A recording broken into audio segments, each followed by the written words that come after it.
हम जातिवाद में इतने अंधे हो गए हैं कि हम राष्ट्र के प्रति हमारे क्या कर्तव्य हैं, क्या दायित्व हैं, हमें पता ही नहीं है। मैंने देखा है जब दशहरा आता है ना, तो बड़े बड़े पोस्टर छापे जाते हैं और बहुत सारे लोग होंगे जो पोस्टर लगाते हैं और उस पर कहते हैं कि उस पर बड़े अक्षरों में लिखते हैं जय दादा रावण लंकेश, उसके गुणगान करते हैं। हम किस लिए करते हैं? किस लिए करते हैं? क्योंकि हम ब्राह्मण हैं। क्योंकि हम ब्राह्मण हैं इसीलिए जय दादा रावण करते हैं, जय दादा लंकेश अपनी मोटरसाइकिल पर लिखवा के घूमते हैं, क्योंकि हम ब्राह्मण हैं। हम इतने दोगले लोग हैं ना, हम इधर राम जी का भी चित्र लगाते हैं, राम जी की पूजा करते हैं, घरों में रामायण की कथा कराते हैं, राम कथा कराते हैं, और दशहरा आते ही फिर रावण की जिंदाबाद बोलने लगते हैं। राम और रावण एकदम भिन्न है या एक ही हैं? तो जो व्यक्ति रावण को मानता है वो राम को मानता होगा, तुम्हें ऐसा लगता है? नहीं लगता ना। दशहरे पर जब रावण जलाया जाता ना, तो कुछ लोगों का अंदर से जलता है रावण। वो कहते हैं, आजकल एक सोशल मीडिया पर एक बात चलती है, वे कहते हैं कि अंदर का रावण जलाओ, बाहर का पुतला जलाने में क्या रखा है। और उन्होंने अपने अंदर का रावण कभी नहीं जलाया। वास्तव में वो क्या कर रहे हैं, अंदर से अपने अंदर का जो रावण बैठा हुआ है ना, उसका प्रस्तुतिकरण दे रहे हैं आपके सामने। रावण को विद्वान बताया जाता है, रावण को भी बहुत बड़ा विद्वान था, चारों वेदों का ज्ञाता था रावण। आपने रावण के विषय में कभी कुछ पढ़ा नहीं है क्या? वाल्मीकि रामायण खोल करके देखिए, आपकी आंखें खुल जाएंगी रावण कैसा था। रावण एक नंबर का बलात्कारी था। रंभा को जानते हो ना, रंभा का बलात्कार किया था रावण ने। ये यज्ञ हो रहा है, कितना अच्छा काम हो रहा है या बुरा काम हो रहा है? ये अच्छा काम हो रहा है ना। इसमें कोई आकर के मांस डाले, हड्डी डाले, आपको कैसे लगेगा? बुरा लगेगा ना। ये तो तुम्हारा जो दादा, जिसे हम में से बहुत सारे लोग दादा मानते हैं, वो जब ऋषि मुनि यज्ञ करते थे उसमें मांस पिघवाने का काम करता था वो दुष्ट। समझ में आया आपको? यदि आपको आदर्श मानना है तो भगवान श्री परशुराम को मानो, वो आपके आदर्श हैं। अन्यायियों से, अत्याचारियों से उन्होंने युद्ध किया। राम तो मात्र राम थे, लेकिन उन्होंने इतना युद्ध किया। नाम उनका भी राम था, लेकिन उनका शस्त्र ऐसे चला कि उनके नाम के साथ उनके शस्त्र का नाम जुड़ गया और उनको कहने लगे परशुराम। तो तुम्हारा आदर्श कौन होना चाहिए, परशुराम या रावण? परशुराम होना चाहिए ना। परशुराम ने, ये जब गलत बात फैलाई जाती है कि यूं ही क्षत्रियों से युद्ध किया, ये नहीं किया। अन्यायियों के साथ उन्होंने युद्ध किया। ये ब्राह्मणों और क्षत्रियों में लड़ाई जाने वाली बातें हैं, ये लड़ाई फैलाने की बातें हैं। सहस्त्रार्जुन से भगवान परशुराम ने युद्ध लड़ा था, क्योंकि वो उनके पिताजी की कुटिया से कामधेनु को चुरा के ले गया था। उनके पिताजी उन्हें दे नहीं रहे थे, तो चुरा के ले गया। उनसे युद्ध करने के बाद उनको वापस लेकर के आए। बोलो ऐसा किया तो कोई गलत किया क्या? तो इसमें आपस में लड़ाने वाली बातें हमारे बीच में फैलाई जाती हैं। ये वो तो आप देखना, रामलीला में हम ऐसी प्रस्तुति देते हैं। वाल्मीकि रामायण पढ़िए, ऐसा कोई बहुत ज्यादा प्रसंग नहीं है। लक्ष्मण को भगवान परशुराम के समक्ष खड़ा कर दिया जाता है और एक दूसरे का वो बहुत भयंकर अपमान करते हैं। ऐसा कुछ नहीं हुआ, उसमें थोड़ी सी कुछ बात हुई है ना। तो हम कुछ समझते ही नहीं है, जातिवाद के पीछे चलते हैं। जैसे कि कसाब है, कसाब का नाम आप जानते हैं? जानते हैं ना। तो मुसलमान कहते हैं कि कसाब हमारा गुरु है। वे मुसलमान हमें अच्छे लगते हैं या बुरे? बुरे लगते हैं ना, कि देखो कसाब को ये अपना गुरु मानते हैं। कसाब ने क्या किया था? आतंकवाद फैलाया ना भारत में। कितने निर्दोष लोगों की हत्या की, कितने लोगों का खून पिया उसने। अब वे लोग कहते हैं कि कसाब हमारा आदर्श है, अफजल गुरु हमारा आदर्श है, हर घर से अफजल निकलेगा, नारा लगाते हैं ना।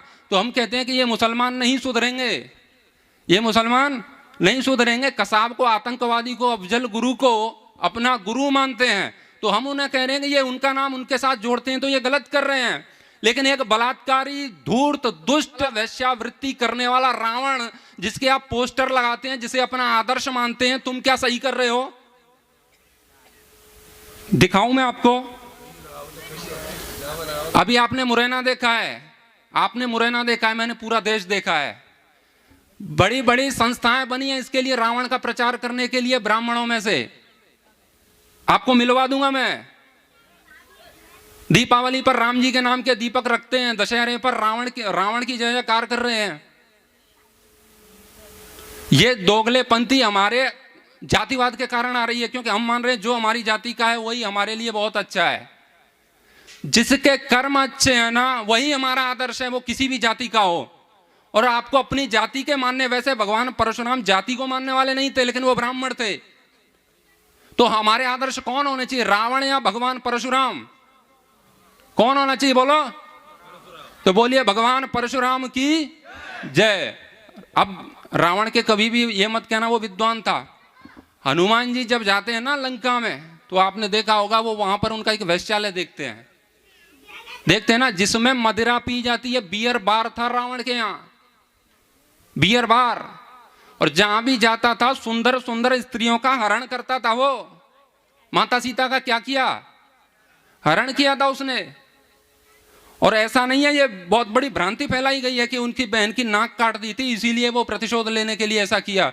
बहन ने नहीं बताया था कि मेरे साथ ऐसा किया है, उसने तो माता सीता के सौंदर्य का गुणगान किया था उसके सामने। वो बहुत धूर्त स्त्री थी वो। उसने रावण को जाके बोला, भैया बहुत सुंदर स्त्री इस जंगल में आई है दंडकारण्य में, आप यहां पर पहुंचिए। और उसकी सौंदर्य का वर्णन किया उसके सामने। तो वो लालची आदमी था, बलात्कारी था, इसीलिए उसने माता सीता का अपहरण किया। ऐसा आदमी पूजनीय हो सकता है हमारे लिए? नहीं। आप रामायण उठा करके देखिए, उत्तराखंड में भी आपको बहुत कुछ मिलेगा। हनुमान जी स्वयं देख रहे हैं वहां पर क्या हो रहा है। इतनी सारी सुंदरियां ऐसे ही पड़ी हैं, किसी के मुंह से कुछ निकल रहा है, रात को पी करके सो गए हैं, कुछ पता ही नहीं है कि क्या हो रहा है, किसी के ऊपर कोई पड़ा है, कुछ भी हो रहा है वहां पर। हनुमान जी अपनी आंखों से देख रहे हैं। ऐसे आदमी को विद्वान कह, वेदों का विद्वान वैश्यावृत्ति वैश्यालय चलाने वाला होता है क्या? तो भगवान परशुराम जैसे लोग ब्राह्मण हो सकते हैं। रावण धूर्त था, वो राक्षसों का पुत्र था, राक्षसों को हम भगवान मान रहे हैं। तो भगवान परशुराम ने जो किया वो क्षत्रियों के विरोध में नहीं किया, अन्यायियों के विरोध में किया था, ये बात ध्यान रखना। अभी अपना कार्यक्रम हुआ था गांव में, अभी कितने तारीख को थे, 12, 13, 14 का था ना। तो 14 को मैंने वक्तव्य दिया था कि रावण बलात्कारी था, धूर्त था, दुष्ट था, है ना। जो कुछ भी बोला है अभी लोगों ने देख लिया वो वीडियो। तो उसके बाद मैं अपने आसपास के जितने गांव हैं जिसमें तथाकथित ब्राह्मण रहते हैं, जिनके उपनाम में ब्राह्मण लिखा हुआ है, तो उनको बहुत बुरा लगा। अब आप भी थे कार्यक्रम में, आप भी थे, वहीं थे। तो अब वहाँ कोई आवाज़ उठाता तो मैं वहीं पर प्रमाण दे सकता था, लेकिन बाद में अभी आपको पता है आसपास के कई गांवों से फ़ोन आ रहे हैं अपने कार्यकर्ताओं के पास कि वो उन्होंने ऐसा क्यों बोला, कहाँ लिखा है ऐसा। तो उनके अंदर पता नहीं क्यों रावण के प्रति इतना प्रेम क्यों है, उनको बहुत दुख हुआ उस बात का। तो मैंने कहा था कि रावण ने रंभा का बलात्कार किया, ये वीडियो में मैंने बोला है। तो वे कह रहे हैं कि कहाँ लिखा है ऐसा, हमने तो कहीं पढ़ा नहीं। अब ये पता नहीं कैसे रावण प्रेमी है और राम प्रेमी है, इन्होंने ना तो रावण का चरित्र पढ़ा है ना राम का चरित्र पढ़ा है। और ये बड़े दुख की बात है कि राम की पूजा करने वाले रावण के चरित्र के लिए लड़ते हैं, उसको सही सिद्ध करने के लिए। भाई रावण को मैं कुछ भी बोलूँ, आपको पीड़ा, किसी को भी पीड़ा क्यों होती है? रावण दुष्ट था, राक्षस था, तो ठीक है, उसको कोई कुछ भी बोले, क्या फर्क पड़ता है? सही है। तो मैं अब उसमें एक सभा में एक व्यक्ति ने कहा नहीं ऐसा कुछ नहीं होता, आप जैसे बोल रहे हो कि रावण को ऐसे पूजते हैं। तो किसी ने कहा था, तो मैंने कहा आपने ये मुरैना ही देखा है, मैंने पूरा देश देखा है। तो उनको इस बात से समस्या हुई कि नहीं पूजते नहीं है। जब आप उसको नहीं पूजते हैं, नहीं मानते हैं, तो फिर आपको उस बात की पीड़ा क्यों हुई? मतलब बातें तो बहुत बोली मैंने, कसाब के विरोध में भी बोला, उस बात का उनको कोई दुख नहीं हुआ कि कसाब को आतंकवादी क्यों कहा, लेकिन रावण को तुमने बलात्कारी और वो सब क्यों कहा। इस बात की पीड़ा ही इस बात का प्रमाण है कि रावण का कितना आदर करते हैं।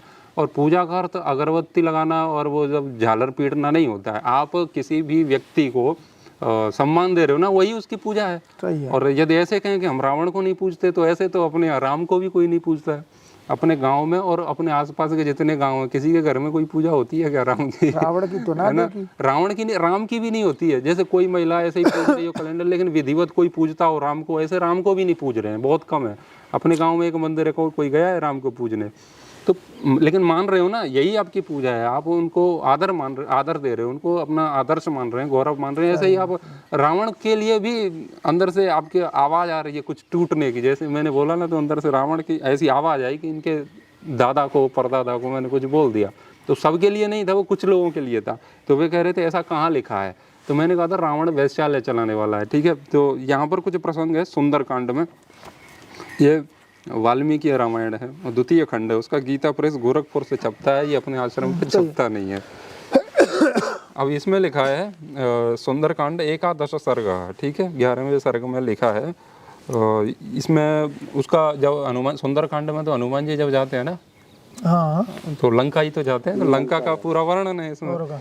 तो इसमें लिखा हुआ है, जो देखो वह सीता नहीं है ऐसा निश्चय होने पर हनुमान जी का पुनः अंतःपुर में और उसकी पान भूमि में सीता का पता लगाना, उनके मन में धर्मलोप की आशंका और स्वतः उसका निवारण होना, ये उसका शीर्षक है, हेडिंग है। तो यहाँ पर देखो मैंने अभी पढ़ा था, इसमें वहाँ की जो स्थिति देख रहे हैं हनुमान जी, तो वो क्या कह रहे हैं,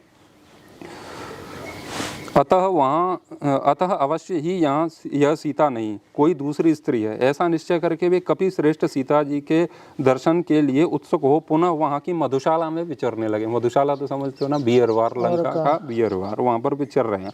तो वहाँ कोई स्त्रियाँ क्रीड़ा करने से थकी हुई थीं, तो कोई गीत गाने से, क्रीड़ा का अर्थ समझते हैं, ठीक है, दूसरे नृत्य करके थक गई थीं, और कितनी ही स्त्रियां अधिक मद्यपान करके अचेत हो रही थीं। मद्य का सेवन स्त्रियां भी करती थी लंका में, कुछ ऐसी स्त्रियां थी चेयर्स कर रहे हैं, ठीक है, वो सब करने के रति क्रीड़ा के बाद और मद्यपान के बाद, मतलब मदिरा पी लिया उन्होंने और रति क्रिया भोग करके, रति क्रिया का इसमें आगे भी लिखा है, ठीक है। तो वो सब, अब ये क्या है, ये वेश्यालय नहीं है तो क्या है, ठीक है। इसका प्रमाण बहुत सी स्त्रियां ढोल, मृदंग और चेलिका नामक वाद्यों पर अपने अंगों को टेक कर सो गई थीं, तथा दूसरी महिलाएं अच्छे अच्छे बिछौनों पर सोई हुई थीं।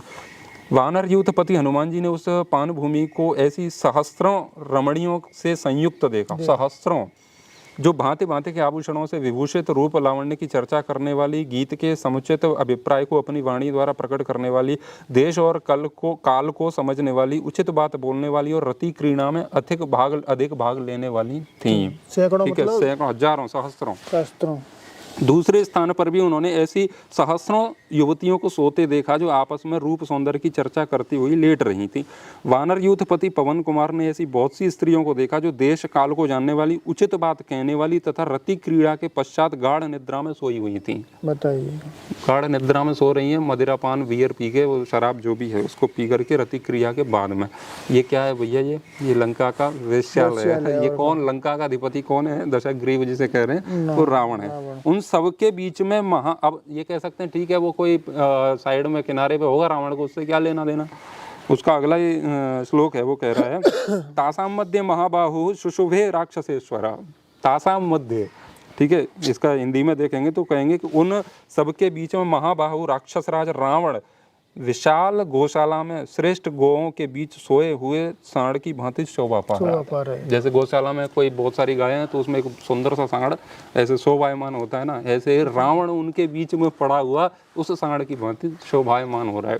तो जहाँ पर स्त्रियां मदिरा पान कर रही हैं और थक गई हैं रति क्रिया कर करके, वहाँ पर मृदंग बज रहा है, जो कुछ भी है, जितना वेश्यालय में होता है, उसके बीच में रावण वहाँ बैठा है। भाई क्या कर रहा है वहाँ, वेद पाठ कर रहा था क्या है ना। वेश्यालय चकला चलाने वाला आदमी था वो, जिसके लिए इतना दर्द और पीड़ा होती है तथाकथित ब्राह्मणों को। और भी देखो, मैंने मांस की भी तो शायद बात भी की थी ना, कि वो हवन कुंड में डालता था, ये सब यहाँ पर भी है। उस महाकाय राक्षस राज के भवन में कपि श्रेष्ठ हनुमान ने वह पान भूमि देखी जो संपूर्ण मनोवांछित भोगों से संपन्न थी। उस मधुशाला में अलग अलग मृगों, भैंसों और सुअरों के मांस रखे गए थे, अच्छा, जिन्हें हनुमान जी ने देखा। ठीक है, मांस भी है वहाँ पर, केवल मदिरा नहीं है। वानर सिंह हनुमान ने वहाँ सोने के बड़े बड़े पात्रों में मोर, मुर्गे, सुअर, गेंडा, स्याही, हरिण तथा मयूरों के मांस देखे जो दही और नमक मिलाकर रखे गए थे। मतलब शराब और शबाब और कबाब सब था, तीनों चीज। हाँ, ये रावण की लंका है, ठीक है, जिसको चारों वेदों का ज्ञाता कहते हैं। ठीक है, वे अभी खाए नहीं गए थे, मतलब खाने के लिए तैयार रखे हैं, टेबल पर परोस के रखे हैं, और बीच में रावण बैठा है, चारों ओर सुंदरियां पड़ी हुई हैं। ये सारी बात। क्रिकल नामक पक्षी, भांति भांति के बकरे, खरगोश आदि खाए हुए भैंसों को भी नहीं छोड़ा। एक शल्य नामक मत्स्य और भेड़ें, ये सब के सब रांद पका कर रखे हुए थे। इनके साथ अनेक प्रकार की चटनियां भी थी। अच्छा, चखना भांति भांति के पेय तथा भक्ष्य पदार्थ विद्यमान थे। जीव की शिथिलता दूर करने के लिए खटाई और नमक के साथ भांति भांति के राग और खांडव भी रखे गए थे। ये रावण की लंका है ना, जिसकी इतनी प्रशंसा की जा रही है। और ये उत्तराखंड में भी नहीं है। लोग कहते हैं उत्तराखंड तो प्रक्षिप्त, सुंदरकांड के 11वें सर्ग में है ये सब। सुंदरकांड में ये हनुमान जी ने अपनी आंखों से देखा है। यही तो मैंने कहा था, जब हनुमान जी वहाँ जाते हैं तो देखते हैं कि वहाँ पर बहुत बड़ा वैश्यालय चल रहा है ना, कहते हैं कि नहीं। तो एक तो ये बात है सुंदरकांड की। अब मैंने कहा कि रावण बलात्कारी था, उसका प्रमाण देता हूँ मैं। उत्तरकांड के 26वें सर्ग में था। कुशध्वज की पुत्री, हाँ, बृहस्पति का पुत्र था, बृहस्पति का पुत्र था कुशध्वज, और उसकी पुत्री थी, क्या नाम था वेद उसका? कन्या थी। वेद कन्या, देव कन्या, ऐसा करके। वेदवती। वेदवती थी। उसके साथ रावण ने बलात्कार करने का पूरा प्रयास किया था, और फिर उसने अपने बाल काट दिए और वो अग्नि में प्रवेश हो गई। उसने कहा मैं आपकी मृत्यु का कारण बनूंगी आगे। तो उसको भी उसने बलात्कार करने का पूरा प्रयास किया है, ठीक है। एक तो वो प्रयास तक ही है, ठीक है, ये तो साक्षात लिखा है, तो उसको भी नहीं छोड़ा। एक और प्रसंग था, उसमें अपन पढ़ रहे थे ना, रावण द्वारा अपहृत की गई कन्याएं विलाप कर रही हैं। मतलब उसका हवाई जहाज है, जो उसका पुष्पक विमान है, उसमें वो अपहरण की गई लड़कियों से भरा पड़ा है। जैसे कि आज कोई किसी का जहाज हो या जो भी हवाई जहाज में मतलब लेकर के जा रहा है, वो अपहरण की गई कन्याओं को, और वे रो रही हैं। उन्होंने पूरा पुष्पक विमान भर दिया, रो रो के वो रह रहे हैं, है ना। तो वो एक स्थिति वहाँ पर बताई, मतलब उसे जहाँ, और उसमें क्या लिखा था, महर्षियों की, ऋषियों की, है ना, और नरेशों की, यानी सम्राटों की भी स्त्रियों को, लड़कियों को, कन्याओं को उसने छोड़ा नहीं था धूर्त ने। तो वो क्या करता था, तो उसका पूरा हवाई जहाज मतलब किडनैपर था उस समय का सबसे बड़ा रावण, बताइए, है ना। अब आज की स्थिति में उसको ऐसे देख लो कि आज आप अपनी पत्नी को लेकर के जा रहे हो, बाइक पर जा रहे हो, कोई व्यक्ति जा रहा है, तो रावण यदि आ जाएगा तो पुष्पक विमान से तो आ नहीं रहा, वो आएगा अपनी फॉर्च्यूनर लेकर के, और वो यही तो कहे, अरे भाई ये कहाँ ले जा रहा है, माल कहेगा वो उसको, ठीक है ना। उसकी भाषा उसमें देखोगे ना, ये कहाँ ले जा रहा है, तो तुमको 2 लात मारेगा। रावण बलि तो था ही उसके, भद्रे भीरू, है ना, बोलता ही है वो। तो वो उठा करके ले जाएगा और अपनी फॉर्च्यूनर में पैक करके ले जाएगा, तुम रोते रहो, ठीक है। ये कथा थी उस समय रावण की, जिसको आज 4 वेदों का ज्ञाता कहते हैं। और यहाँ पर रावण का रंभा पर बलात्कार करना और नल का रावण को भयंकर शाप देना, ये इसका शीर्षक है इस प्रसंग का। ये पूरा पढ़ के सुनाएंगे। तो अब बहुत लोग कह रहे थे कहाँ पढ़ लिया, कहाँ से लिखा। मैं जो बोलता हूँ वो मैं लिखा हुआ है, ये मैंने कहीं ना कहीं पढ़ा है, तभी बोलता हूँ, नहीं तो नहीं बोलता। और यहाँ पर जातिगत ब्राह्मण है, इसलिए इस बात को बोलने की आवश्यकता बहुत थी। आज भी एक सज्जन कह रहे थे रावण पर ही क्यों बोले, है ना, बोला था ना, तो रावण पर ही बोलना था मेरे को जानबूझ के, कि रावण की बीमारी यहीं तो है ना ब्राह्मण में। तो ये देखो, ये साफ लिखा है इसमें, पृष्ठ क्रमांक 740, उत्तरकांड, वाल्मीकि रामायण का 6वां सर्ग है, 26वां सर्ग है। जब सूर्य अस्ताचल को चले गए, तब पराक्रमी दशग्रीव ने अपनी सेना के साथ कैलाश पर ही रात में ठहर जाना ठीक समझा, ठीक है। अब ये कैमरा अपने इधर रख लेते हैं, इसको इसी को दिखाएंगे, ठीक है। लगाओ कैमरा। और दोनों सुंदर भौहें कमान सी दिखाई देती थी। वह सजल जलधर के समान नील रंग की साड़ी से अपने अंगों को ढके हुए थी। उसकी झांकों का चढ़ाव उतार हाथी की सूंड के समान था। दोनों हाथ ऐसे कोमल थे मानो देह रूपी रसाल की डाल के नए नए पल्लव हों। वह सेना के बीच से होकर जा रही थी। अतः रावण ने उसे देख लिया। देखते ही वह कामदेव के बाणों का शिकार हो गया और खड़ा होकर उसने अन्यत्र जाती हुई रंभा का हाथ पकड़ लिया। बेचारी अबला लाज से गड़ गई, परंतु वह निशाचर मुस्कुराता हुआ उससे बोला, बरारोहे, कहाँ जा रही हो? किसकी इच्छा पूर्ण करने के लिए स्वयं चल पड़ी हो? किसके भाग्योदय का समय आया है जो तुम्हारा उपभोग करेगा? कमल और कल्प की सुगंध धारण करने वाले तुम्हारे इस मनोहर मुखार बिंदु का रस अमृत का भी अमृत है। आज इस अमृत रस का आस्वादन करके कौन तृप्त होगा? भीरू, परस्पर सटे हुए तुम्हारे ये सुवर्णमय कलशों के सदृश सुंदर पीन उरोज किसके बच्चे स्थलों को अपना स्पर्श प्रदान करेंगे? सोने की लड़ियों से विभूषित तथा सुवर्ण चक्र के समान विपुल विस्तार से युक्त तुम्हारे पीन जगन स्थल पर जो मूर्तिमान स्वर्ग सा जान पड़ता है, आज कौन आरोहण करेगा? इंद्र, उपेंद्र अथवा अश्वनी कुमार ही क्यों न हो, इस समय कौन पुरुष मुझसे बढ़कर है? वीरू, तुम मुझे छोड़कर अन्यत्र जा रही हो, यह अच्छा नहीं है। स्थूल नितंब वाली सुंदरी यह सुंदर शिला है, इस पर बैठकर विश्राम करो। इस त्रिभुवन का जो स्वामी है वह मुझसे भिन्न नहीं है। मैं ही संपूर्ण लोकों का अधिपति हूँ, तीनों लोकों के स्वामी का भी स्वामी तथा विधाता। यह 10 मुख रावण आज इस प्रकार विनीत भाव से हाथ जोड़कर तुमसे याचना करता है, सुंदरी मुझे स्वीकार करो। रावण के ऐसा कहने पर रंभा कांप उठी और हाथ जोड़कर बोली, प्रभु प्रसन्न होइए, मुझ पर कृपा कीजिए। आपको ऐसी बात मुंह से नहीं निकालनी चाहिए, क्योंकि आप मेरे गुरुजन हैं, पिता के तुल्य हैं। यदि दूसरा कोई पुरुष मेरा तिरस्कार करने पर उतारू हो तो उनसे भी आपको मेरी रक्षा करनी चाहिए। मैं धर्मतः आपकी पुत्रवधू हूँ, यह आपसे सच्ची बात बता रही हूँ। रंभा अपने चरणों की ओर देखती हुई नीचे मुँह किए खड़ी थी। रावण की दृष्टि पड़ने मात्र से भय के कारण उसने रोंगटे खड़े हो गए थे। उस समय उससे रावण ने कहा, रंभे, यदि यह सिद्ध हो जाए कि तुम मेरे बेटे की बहू हो तभी मेरी पुत्रवधू हो सकती हो, अन्यथा नहीं। तब रंभा ने बहुत अच्छा कहकर रावण को इस प्रकार उत्तर दिया, राक्षस शिरोमणि, धर्म के अनुसार मैं आपके पुत्र की भार्या हूँ। आपके बड़े भाई कुबेर के पुत्र मुझे प्राणों से भी बढ़कर प्रिय है। वे तीनों लोकों में नलकूबर नाम से विख्यात हैं तथा धर्मानुष्ठान की दृष्टि से ब्राह्मण और पराक्रम की दृष्टि से क्षत्रिय हैं। वे क्रोध में अग्नि और क्षमा में पृथ्वी के समान हैं। उन्हीं लोकपाल कुमार प्रियतम नलकूबर को आज मैंने मिलन के लिए संकेत दिया है। यह सारा श्रृंगार मैंने उन्हीं के लिए धारण किया है। जैसे उनका मेरे प्रति अनुराग है उसी प्रकार मेरा भी उनके प्रति प्रगाढ़ प्रेम है, दूसरे किसी के प्रति नहीं है। शस्त्रों का दमन करने वाले राक्षस राज, इस सत्य को दृष्टि में रखकर आप इस समय मुझे छोड़ दीजिए। वे मेरे धर्मात्मा प्रियतम उत्सुक होकर मेरी प्रतीक्षा करते होंगे। उनकी सेवा के इस कार्य में आपको यह विघ्न नहीं डालना चाहिए। मुझे छोड़ दीजिए राक्षस राज, आप सत्पुरुषों द्वारा आचरित धर्म के मार्ग पर चलिए। आप मेरे माननीय गुरुजन हैं, अतः आपको मेरी रक्षा करनी चाहिए। यह सुनकर दशग्रीव ने उसे नम्रतापूर्वक उत्तर दिया, रंभे, तुम अपने को जो मेरी पुत्रवधू बता रही हो वह ठीक नहीं जान पड़ता। यह नाता रिश्ता उन स्त्रियों के लिए लागू होता है जो किसी एक पुरुष की पत्नी हो। तुम्हारे देवलोक की तो स्थिति ही दूसरी है। वहाँ सदा से यही नियम चला आ रहा है कि अप्सराओं का कोई पति नहीं होता। वहाँ कोई एक स्त्री के साथ विवाह करके नहीं रहता। ऐसा कहकर उस राक्षस ने रंभा को बलपूर्वक शिला पर बैठा लिया और काम भोग में आसक्त हो उसके साथ समागम किया। उसके पुष्पहार टूटकर गिर गए, सारे आभूषण अस्त व्यस्त हो गए। उपभोग के बाद रावण ने रंभा को छोड़ दिया। उसकी दशा उस नदी के समान हो गई जिसे किसी गजराज ने क्रीड़ा करके मथ डाला हो। वह अत्यंत व्याकुल हो उठी। बेड़ी बंद टूट जाने से उसके खुले हुए केस हवा में उड़ने लगे। उसका श्रृंगार बिगड़ गया, कर पल्लव कांपने लगे। वह ऐसी लगती थी मानो फूलों से सुभूषित होने वाली किसी लता को हवा ने झकझोर दिया हो। तो अभी आपने देखा ये, मैंने नहीं, इन्होंने राजवीर जी ने ही पढ़ा है ये। आशा है आपको समझ में आ गया होगा।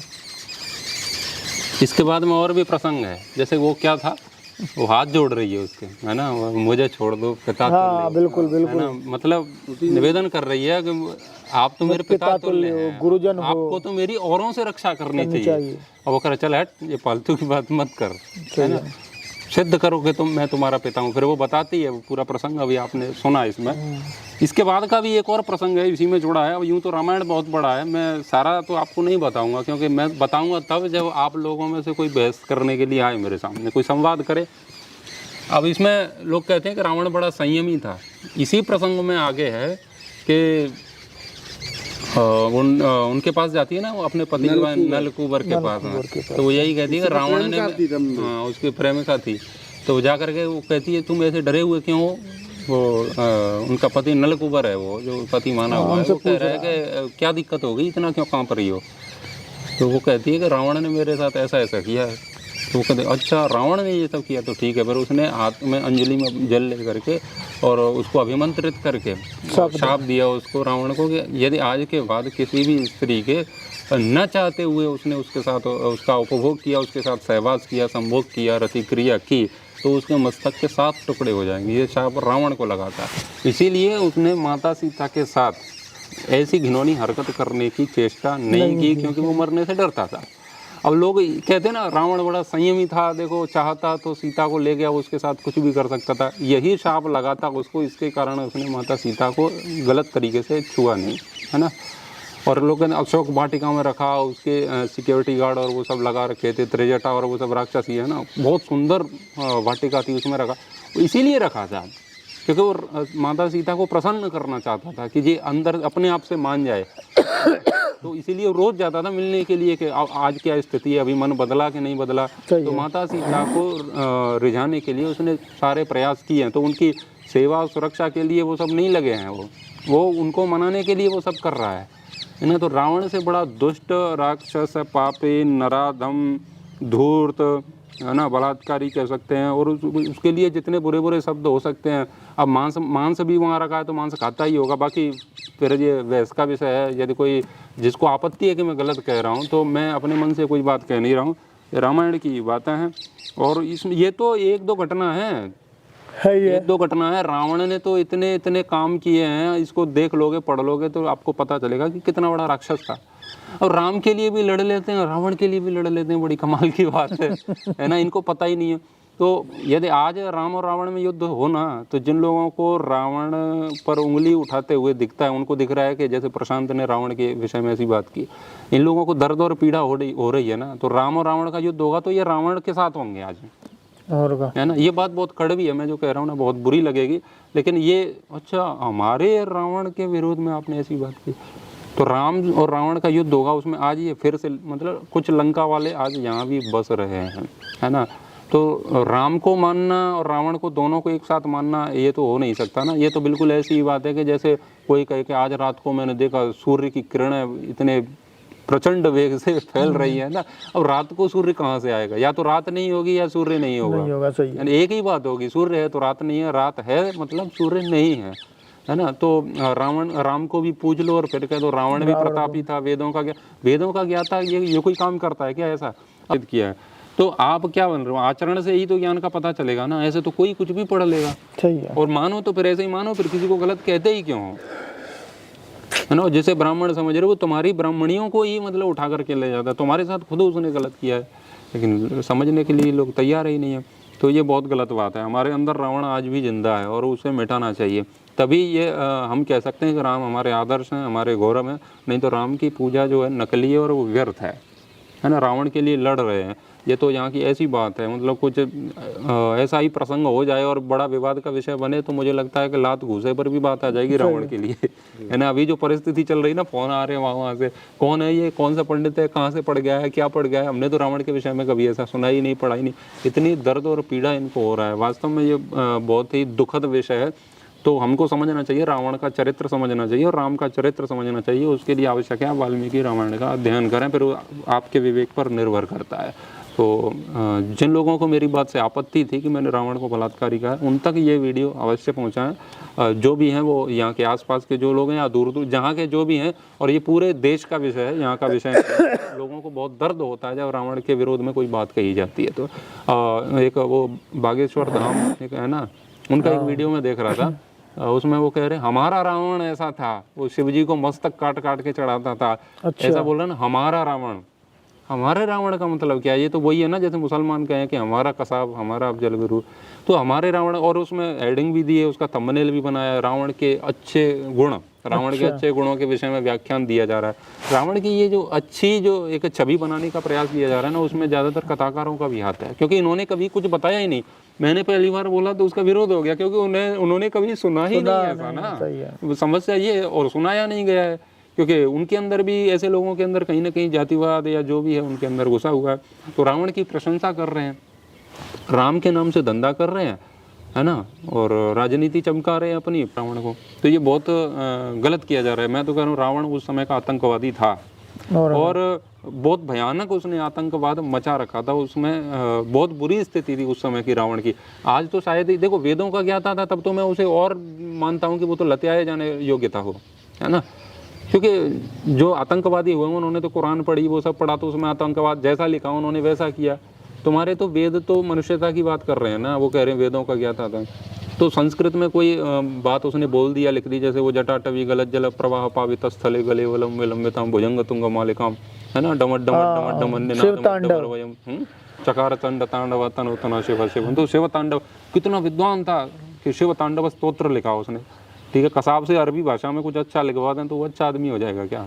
तो उसको भाषा का ज्ञान होगा, तो वो भाषा संस्कृत, तो वो भाषा थी उस समय की, संस्कृति रही होगी या जो भी है, तो वो बौद्धिक स्तर पर रहा होगा। अब उस बात से उसको ऐसे थोड़ी मान लोगे कि वो धर्मात्मा था, है ना, जितेंद्रिय था। तो ये तो गलत प्रस्तुति दी जा रही है रावण की समाज में। तो हमें इन सब चीज़ों से बचना चाहिए। और भी बहुत सारी बातें हैं। और बड़ा बलवान था भाई, तुम राम और लक्ष्मण को तुम दूसरी जगह भ्रमित करके पहुंचा रहे हो, फिर माता सीता को उठा के ले जा रहे हो, किडनैप कर रहे हो आप, इतने ही बलवान हो, तुम अपना हवाई जहाज लेके आए हो, तो उनसे लड़ते ना, सामने से लेके जाते। दूसरे की स्त्री को ले जाना, इरादा क्या था? इरादा क्या है उसका? पूजने के लिए ले गया तो वही पूजता, आश्रम पर ही। वहाँ पूज लेता ना, ले ही क्यों गया है वो? ले ही इसीलिए गया है ना। तो वीर था तो राम से लड़के ले जाता ना वो। 2 लोग हैं वहाँ पर, उनको भी तुम भ्रमित करके भेज रहे हो और फिर अकेली पाई हुई स्त्री का हरण कर रहे हो। ये वेदों के ज्ञाता हैं, और ये यदि आप इनको वेदों का ज्ञाता कहते हो तो हम वेदों की भी तौहीन कर रहे हो, अपमान कर रहे हो कि वेद ऐसी शिक्षा देते हैं जिससे लोग ऐसा काम करते हैं। लेकिन जातिवाद हमारी नसों में, हमारे रोम रोम में इतना घुसा है, पर इसी से नाक कट रही है पूरी। अभी कुछ लोग कह रहे थे ना ऐसे कि ये वैसे लोग हैं, वो हम पर प्रश्न उठाएंगे कि तुम्हारा रावण ऐसा था। भाई साहब, तो नाक इससे थोड़ी बचेगी ना। नाक बचाने के लिए तुम्हारे जितने ऋषि मुनि है वो सब ब्राह्मण ही हैं, है ना। भगवान परशुराम है, वो कौन है? ब्राह्मण ही है। झांसी की रानी कौन है? ब्राह्मण है। सुभाष चंद्र बोस कौन है?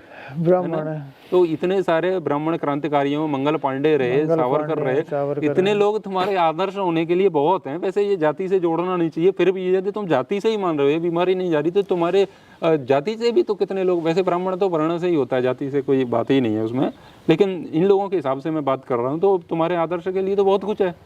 इतने सारी नाक इसी से कटेगी, रावण से, और इसी की प्रशंसा से, प्रतिष्ठा से बचेगी। मतलब नाक का पैमाना तुम्हारा रावण ही है। आपके सर को गर्भ से ऊपर करने का मतलब, सर उठा के 56 इंच की छाती रावण की स्तुति से ही कर पाओगे आप। ये बहुत गलत बात है ना। तो ऐसा बिल्कुल नहीं होना चाहिए। जितने भी लोग हैं, ये बात लोगों तक पहुंचा है, जो लोग रावण की स्तुति करते हैं, प्रशंसा करते हैं, उन तक ये बात पहुंचा है। और जिन लोगों को आपत्ति हो, वे लोग ऐसी, मैं तो कहता हूँ एक ऐसी सभा का आयोजन होना चाहिए जिसमें राम और रावण पर खुल करके बात होनी चाहिए, संवाद होना चाहिए। उसमें कोई भी लोग रावण का पक्ष लेकर के आ सकते हैं, कोई बात नहीं, उनका स्वागत है। तो उनसे सीधे संवाद करने के लिए मैं तैयार हूँ, और भी बहुत सारे लोग हो सकते हैं, तो वे आएँ और रावण पर खुले तौर पर बात करें कि रावण क्या था और राम क्या थे। तो स्पष्ट हो जाना चाहिए कि आपको रावण की स्तुति करनी है या राम की स्तुति करनी है। तो आपने मेरी बात को सुना, बहुत बहुत धन्यवाद। और आपसे निवेदन करूंगा कि यह वीडियो ऐसे लोगों तक अवश्य पहुंचाएं जो लोग इस विषय से भ्रमित हो रहे हैं। धन्यवाद। ओम।